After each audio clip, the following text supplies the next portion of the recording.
அவங்களோட பக்தி உண்மையான பக்தி ரொம்ப புனிதமா காலைல பள்ளி எழுச்சிக்கு வந்து வராங்க. கண்டிப்பா முருகர் மாத்துவார்னு வச்சுங்க. ஏன்னா விதியை மாத்த அவரால் மட்டும்தான் முடியும். அது ஒரு பெரிய ஒரு கதையை நான் சொல்றேன் பாருங்க. ஒருத்தர் கேட்ட அது எப்படி விதியை மாத்துவார்னா, விதியை முருகரால் தான். சிவபெருமான் கூட வந்து இறக்கப்பட்டு வந்து வரம் கொடுத்துருவாரு. ஆனா அந்த வரத்தை அவரால் திரும்ப வாங்க முடியாது. ஆனா முருகன் வந்து வரத்தையும் கொடுப்பாரு, வரத்தை வாங்கணும்னு தெரிய ஒன்னே ஒன்று நான் சொல்றேங்க சார். நீங்க ஒரு படி திமுரு ஆணவெல்லாம் விட்டுட்டு இறங்கி வந்தீங்கன்னா முருகர் 10 படி இறங்கி வருவார் சார் உங்களுக்காக. நீங்க ஒரு படி திமுக காட்டினீங்கன்னா அவர் 20 மடங்கு உங்ககிட்ட திரும்ப காட்டுவாரு. காட்டி தண்டனை கொடுக்க மாட்டாரு, புத்தி பாடம் புகட்டுவாரு. எனக்கு ஒருத்தர் சொன்னாரு, முருகர் எவ்வளவு தூரம் தூக்கி போட்டுறாரோ தூக்கிட்டு போற டமால்னு தூக்கி போட்டுவாருங்க, அவர் பயங்கரமான தண்டனை கொடுப்பாருனாங்க. நான் சொன்னேன், அதெல்லாம் முருகர் ஃபர்ஸ்ட் வந்து தண்டனை கொடுக்குற தெய்வமே கிடையாது சார்.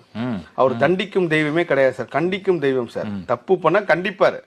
நான் திரும்பவும் சொல்றேன், முருகர் கிள்ளி விளையாடு தான் அள்ளி கொடுப்பார், திருவிளையாடல் பண்ணி தான் கொடுப்பார். அவர் தண்டிக்க மாட்டார், பாடத்தை புகட்டுவார். ஒன்ஸ் நீங்க அவரோட சர்க்கிள்குள்ள வந்துட்டீங்கன்னா